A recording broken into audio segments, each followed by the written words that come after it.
Hi friends, welcome to Vaamoney. இன்னைக்கு சேனல்ல பார்க்க போற தலைப்பு இண்டெக்ஸ் ஃபண்ட்னா என்ன, அந்த இண்டெக்ஸ் ஃபண்டை ஏஎம்சியா இருந்தாலும் சரி ஃபண்ட் மேனேஜரை எப்படி கிரியேட் பண்றாங்க, எப்படி ஸ்டாக் செலெக்ஷன் பண்றாங்க, என்ன மாதிரி மேனேஜ் பண்றாங்கன்னு தெரிஞ்சுக்கணும்னா இந்த வீடியோவை ஸ்கிப் பண்ணாம லாஸ்ட் வரைக்கும் பாருங்க. ஃபர்ஸ்ட் டைம் இன்வெஸ்டராக இருந்தீங்கன்னா இன்வெஸ்ட் பண்ணுறதுக்கு இது ஒரு நல்ல ஸ்கீமாக உங்களுக்கு இருக்கும். ஏன் அப்படின்னா சில பேருக்கு மியூச்சுவல் ஃபண்டை பற்றி நல்ல ஒரு புரிதல் இருக்காது. அப்படின்றவங்க இண்டெக்ஸ் ஃபண்டில் ஃபஸ்ட்டு ஸ்டார்ட் பண்ணிவிட்டு அதுக்கப்புறம் வேறு விதமான மியூச்சுவல் ஃபண்ட் ஸ்கீம்ஸ்லையும் சரி நீங்கள் தாராளமாக இன்வெஸ்ட் பண்ணலாம். சரி வாங்க வீடியோக்குள்ளே போகலாம். ஸோ இண்டெக்ஸ் ஃபண்டை தெரிஞ்சுக்கிறது முன்னாடி ஃபஸ்ட்டு இண்டெக்ஸ்னால் என்னென்னு தெரிஞ்சுக்கலாம். ஸ்டாக் மார்க்கெட் இண்டெக்ஸ்னால் பொதுவாக இந்தியாவில் ரெண்டு பெரிய எக்ஸ்சேஞ்ச் இருக்குது. ஒன்று என்எஸ்சி, இன்னொன்று பிஎஸ்சி. இந்த ரெண்டு பெரிய எக்ஸ்சேஞ்சிலையும் பார்த்தீங்கன்னா இண்டெக்ஸஸ் வச்சுருப்பாங்க. அதை இண்டெக்ஸஸ்ன்றது எப்படி க்ரியேட் பண்ணுறாங்க, லார்ஜ் கேப்பா, ஸ்மால் கேப்பா, மிட் கேப்பா, இல்லை செக்டர் ரிலேட்டடான இண்டெக்ஸஸ் அப்படின்றத ஸோ அவங்க தான் டிசைட் பண்ணுவாங்க. குறிப்பாக இப்போ நிஃப்டி 50 இருக்குன்னா அது ஒரு பெரிய இண்டெக்ஸ். அதில் கிட்டத்தட்ட 50 ஸ்டாக்ஸ் இருக்கும்.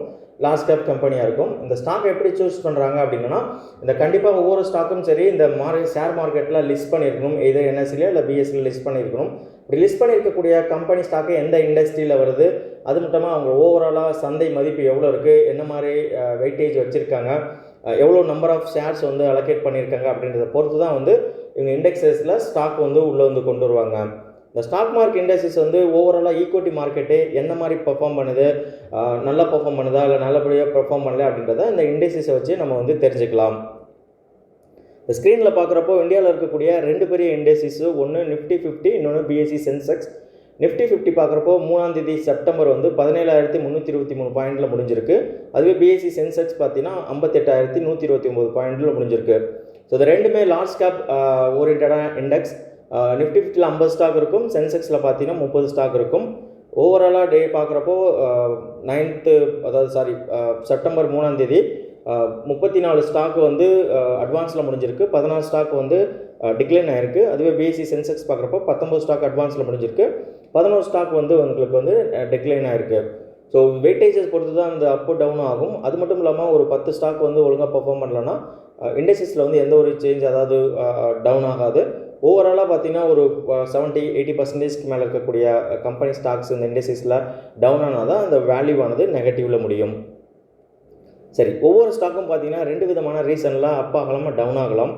ஸோ முதல் ரீசன் பார்க்குறப்போ அந்த கம்பெனியை பற்றியான செய்திகள். ஒன்று அந்த கம்பெனி ஒரு புது ப்ராடக்ட் லான்ச் பண்ணுறதா இருக்கலாம். அதே போல் அந்த கம்பெனியோட ரிசல்ட், அதாவது குவார்டர்லி ரிசல்ட் என்ன மாதிரி இருக்குது, லாபம் இருக்கா நஷ்டம் இருக்கா, இபிஎஸ் எவ்வளோ கொடுக்குறாங்க, ப்ளஸ் அவங்க டிவிடெண்ட் எதுவும் கொடுக்குறாங்களா, அதை பொறுத்து ஏற்றம் இருக்கும். மூணாவது பார்க்குறப்போ ஆடிட்டில் ஏதாவது இஷ்யூ இருந்துச்சுன்னா, கடன் அதிகமாக இருந்துச்சுன்னா அந்த கம்பெனிக்கு அதை பொறுத்து ஏற்றம் இறக்கம் இருக்கும். நாலாவது பார்த்தீங்கன்னா மேனேஜ்மெண்ட்டில் ஏதாவது சேஞ்சஸ் நடந்துச்சுன்னா அந்த மாதிரி டைம்லையும் இந்த மாதிரி ஸ்டாக்கானது ஏற்றம் இறக்கம் நடக்கும். ஸோ ரெண்டாவது ரீசன் பார்க்குறப்போ அந்த நாட்டில் இருக்கக்கூடிய நிலை என்ன சுச்சுவேஷனில் இருக்குது, என்ன மாதிரி சேஞ்சஸ் நடக்குதுன்றதை பொறுத்து கூட மார்க்கெட்டில் இருக்கக்கூடிய ஸ்டாக்கும் சரி இல்லை இண்டெக்ஸஸும் வேரி ஆகும். உதாரணத்துக்கு கோவிட் பேண்டமிக் சுச்சுவேஷனால் இந்த 3rd week of March 2020 market ஆனது 15-20% டவுன் ஆனிச்சு. கோவிட்னால எல்லா பொருளும் கிடைக்கிறதில்ல, ரொம்ப ஷார்ட்டேஜ் இருந்தது, மேனுஃபேக்சரிங் நடக்கல, ப்ரொடக்ஷன் நடக்கல. இது மாதிரி டைமில் மார்க்கெட் டவுன் ஆனிச்சு. ரெண்டாவது பார்க்குறப்போ இந்த மாதிரி பட்ஜெட், பிப்ரவரி மாதம் பட்ஜெட் அலோகேட் பண்ணுறப்போ பட்ஜெட் டேட் அன்னைக்கு சில செக்டர்ஸில் இருக்கக்கூடிய ஸ்டாக் நல்லா பெர்ஃபார்ம் பண்ணும். ஏன்னா கம்பெனியில் எதிர்பார்ப்பு அதிகமாக இருக்கும். ஏதாவது கவர்மெண்ட் புதுசாக ஏதாவது நார்ம்ஸ் கொண்டு வராங்களா, இல்லை சப்போஸ் டேக்ஸ் பெனிஃபிட் ஏதாவது கொண்டு வராங்களா, இல்லை புதுசாக ஏதாவது ஸ்கீம்ஸ் அனௌன்ஸ் பண்ணுறாங்களா பொறுத்தும் இந்த மார்க்கெட் ஆனது உங்களுக்கு என்ன மாதிரி சூழ்நிலையை உருவாக்குதுன்றதை நீங்கள் பார்த்துக்கலாம். சரி, இண்டெக்ஸஸ் எதுக்கு இம்பார்ட்டன்ட் பார்ப்போம்.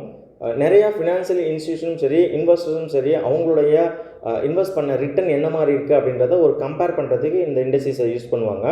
ஸோ ரெண்டாவது இந்த இண்டெக்ஸஸை பேஸ் பண்ணி மார்க்கெட் என்ன மாதிரி பர்ஃபார்ம் பண்ணுது, அவுட் பர்ஃபார்ம் பண்ணுதா, இல்லை மார்க்கெட் டவுனாக இருக்கா அப்படின்றதையும் பார்த்துக்கலாம். இது டொமஸ்டிக் இன்வெஸ்டர்ஸாக இருந்தாலும் சரி இல்லை ஓவர்சீஸ் இந்தியாவை விட்டு வெளியில் இருக்கக்கூடிய நாட்டில் இருக்கக்கூடிய மக்களும் இந்தியன் மார்க்கெட் எப்படி பர்ஃபார்ம் பண்ணுது அப்படின்றது இந்த இண்டெக்ஸஸை பார்த்து தெரிஞ்சுக்கலாம். எதர் மிட் கேப்பாக இருந்தாலும் சரி, லார்ஜ் கேப்பாக இருந்தாலும், ஸ்மால் கேப்பாக இருந்தாலும் அவங்க ஈஸியாக தெரிஞ்சுக்க முடியும். ஸோ மூணாவது இந்த இண்டெக்ஸஸை யூஸ் பண்ணி ஃபண்ட் மேனேஜர் என்ன மாதிரி பர்ஃபார்ம் பண்ணுறாங்க, ப்ளஸ் ஆக்டிவ் மேனேஜ்டு ஃபண்ட் இந்த இண்டெக்ஸஸை விட நல்லா பர்ஃபார்ம் பண்ணதா இல்லை இண்டெக்ஸை விட கம்மியாக பர்ஃபார்ம் பண்ணுதா அப்படின்றத அனலைஸ் பண்ணி அதோட ரிசல்ட்டை பார்த்துக்கிறதும் இந்த இண்டெக்ஸஸை யூஸ் பண்ணுறாங்க. ஸ்க்ரீனில் தெரியுது பார்த்தீங்கன்னா என்எஸ்சியில் இருக்கக்கூடிய 14 ப்ராட் மார்க்கெட் இண்டெக்ஸஸ். அந்த ப்ராட் மார்க் இண்டெக்ஸஸில் முன்னாடி சொன்ன மாதிரி அவங்க ஒரு விதி வச்சுருக்காங்க, ஸ்டாக்கை இன்க்ளூட் பண்ணுறதாலும் சரி எக்ஸ்க்ளூட் பண்ணுறதா இருந்தாலும்.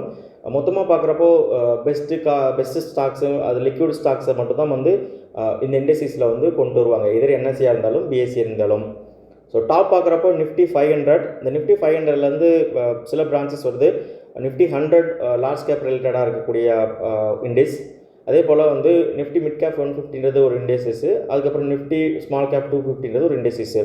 Large cap, mid cap, small cap, அதாவது ஃபஸ்ட்டு 100 பிளேஸில் இருக்கக்கூடிய கம்பெனி மார்க்கெட் கேபிட்டலிஸ்ட், அதாவது சந்தை மதிப்பு எவ்வளோ இருக்குது, அந்த 1 லட்சம் கோடியா இல்லை 10 லட்சம் கோடியா 5 லட்சம் கோடியா அப்படின்றத பொறுத்து large gap, mid gap, small gap அப்படின்ற மாதிரி பிரிப்பாங்க. அங்கே மிட் கேப்பில் பார்க்குறப்போ 150 கம்பெனி இருக்கும். ஸ்மால் கேப்பில் பார்த்தீங்கன்னா 251லேருந்து மீதி இருக்கக்கூடிய கம்பெனிலாம் ஸ்மால் கேப் கம்பெனியாக இருக்கும். நிஃப்டி 100ல் பார்க்குறப்ப நிஃப்டி 50, நிஃப்டி நெக்ஸ்ட் 50 அப்படின்றது 2 பெரிய லார்ஜ் கேப் இண்டெக்ஸஸு. அதை பேஸ் பண்ணியும் சரி இல்லை மிட் கேப்பை இண்டெக்ஸஸை பேஸ் பண்ணி ஸ்மால் கேப் இண்டெக்ஸஸ் பேஸ் பண்ணி எந்த ஒரு மியூச்சுவல் ஃபண்ட் ஹவுஸுமே இண்டெக்ஸ் ஃபண்டை க்ரியேட் பண்ணலாம்.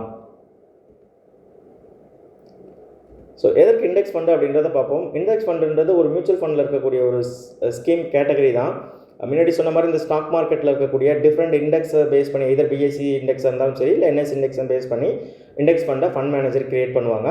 ஸோ அப்படி ஃபண்ட் மேனேஜர் கிரியேட் பண்ணுறப்போ இண்டெக்ஸில் இருக்கக்கூடிய என்ன நம்பர் ஆஃப் ஸ்டாக்ஸோ அதே நம்பர் ஆஃப் ஸ்டாக்கு அதே ஸ்டாக்ஸ் தான் வந்து இந்த இண்டெக்ஸ் ஃபண்ட்லேயும் இருக்கும். ஸோ ஒரு எக்ஸாம்பிள் அண்டர்ஸ்டாண்டிங்க்கு நாங்கள் கொடுத்துருக்கோம். நிஃப்டி இண்டெக்ஸ் அப்படின்ற ஒரு இண்டெக்ஸ் இருக்குன்னு வச்சுக்கோங்க. அதில் மொத்தம் 5 ஸ்டாக் இருக்குது.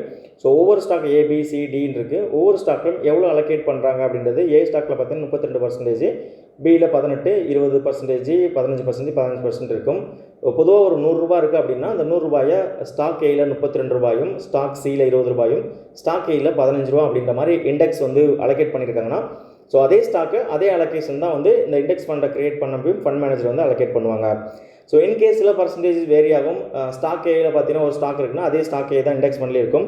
ஸோ இங்கே 32% என்னன்னா அவங்க 31.5 இல்லை 31% இல்லை 31.80% அப்படின்ற மாதிரி இருக்கும். சில டைமில் வந்து பல்காக அந்த டைமில் வந்து கிடச்சிருக்காமல் இருக்கும் ஸ்டாக்கு. ஸோ அதை பேஸ் பண்ணி கூட அவங்க பண்ணுவாங்க.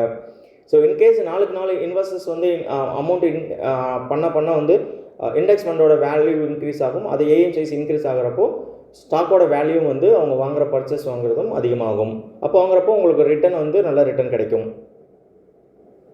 ஸோ இந்த ஸ்க்ரீனில் பார்க்குறப்போ 3 விதமான கம்பேரிசன் நாங்கள் கொடுத்துருக்கோம். ஃபஸ்ட்டு பார்த்தீங்கன்னா நிஃப்டி 50 இண்டெக்ஸு, ரெண்டாவது SBI Nifty 50 index fund, SBI mutual fund house வச்சிருக்கக்கூடிய இண்டெக்ஸ் ஃபண்ட் இது.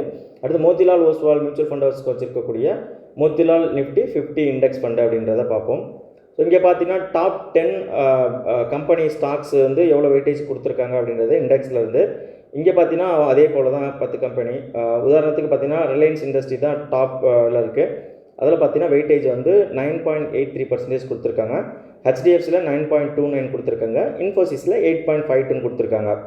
ஸோ அதே தான் பார்த்தீங்கன்னா இவங்க 50 கம்பெனி இருக்குது. இதில் ஃபஸ்ட்டு டாப் 10 மட்டும் நாங்கள் இங்கே எக்ஸாம்பிளுக்கு எடுத்திருக்கோம்.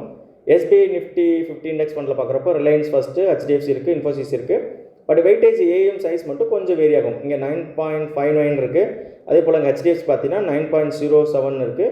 இன்ஃபோசிஸ் பார்த்தீங்கன்னா 8.70 இருக்குது. ஸோ இது எல்லாமே வெயிட்டேஜ் எப்படின்னா அவங்க ஓவராலாக எவ்வளோ பணம் கலெக்ட் பண்ணுறாங்களோ அதில் 9.59% இங்கே கொடுப்பாங்க.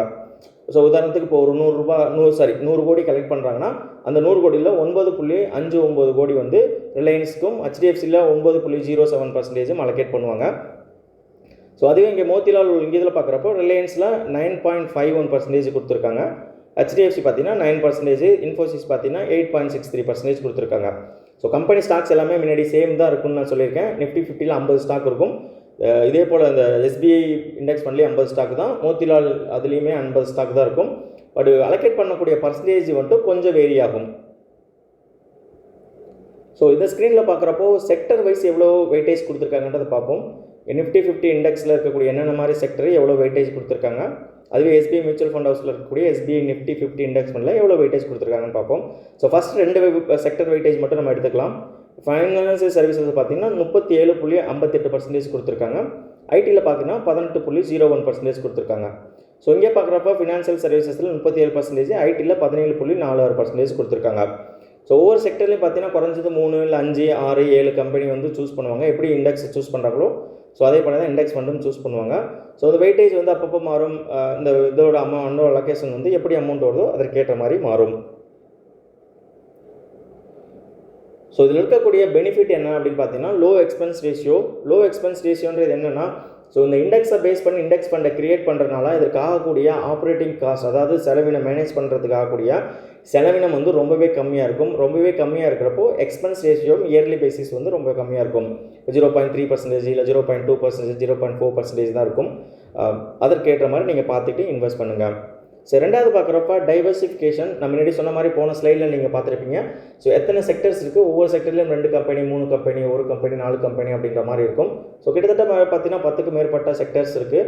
அப்படி 10க்கு மேற்பட்ட செக்டர் இருக்கிறப்ப 1 இல்லை 2 செக்டரும் சரி, இல்லை 1 இல்லை 10 கம்பெனி சரியாக பர்ஃபார்ம் பண்ணாலும் இந்த இண்டெக்ஸ் போர்ட்ஃபோலியோ எந்த ஒரு நெகட்டிவ் ரிட்டர்னும் இருக்காது.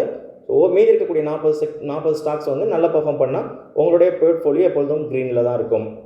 ஸோ இந்த டைவர்சிஃபிகேஷனில் வந்து ரிஸ்க் ரொம்பவே கம்மியாக இருக்கும். ஏன்னா செக்டர்ஸ் அதிகமாக இருக்கிறப்போ கம்பெனிஸ் அதிகமாக இருக்கும். 40-50 கம்பெனி இருக்கிறப்போ அந்த மாதிரி ஒரு கம்பெனி நெகட்டிவ் இல்லை 10 கம்பெனி நெகட்டிவ்னால மீதி இருக்கக்கூடிய 30 கம்பெனி பாசிட்டிவ் ரிசல்ட் கொடுத்துன்னா உங்கள் போர்ட்ஃபோலியோ க்ரீனில் தான் இருக்கும். நெக்ஸ்ட்டு இந்த இண்டெக்ஸை சூஸ் பண்ணுறப்பயே சரி, என்எஸ்சினாலும் பிஎஸ்சினாலும் நல்ல குவாலிட்டியான ஸ்டாக் தான் சூஸ் பண்ணி இண்டெக்ஸ்குள்ளே வைப்பாங்க. இன்கேஸ் அந்த இண்டெக்ஸில் இருக்கக்கூடிய ஸ்டாக் ஒழுங்காக பர்ஃபார்ம் பண்ணல, இல்லை அவுட் பர்ஃபார்ம் இல்லை சரியாக போகலை, ஏதாவது பிரச்சனை இருக்குது அப்படின்னா செபியானவங்க 6 மாதத்துக்கு ஒரு வாட்டி இந்த இண்டெக்ஸை ரீவிசிட் பண்ணுறப்போ அதில் இருக்கக்கூடிய கம்பெனி ஸ்டாக்ஸை வந்து வெளியில் எடுத்துகிட்டு வேறு விதமான கம்பெனி ஸ்டாக்கை வந்து உள்ளே கொண்டு வருவாங்க.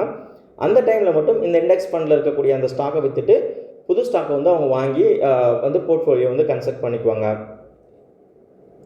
ஸோ மேலே சொன்ன காரணங்களாக பேஸ் பண்ணி நீங்கள் இண்டெக்ஸ் ஃபண்டில் கண்டிப்பாக இன்வெஸ்ட் பண்ணலாம்.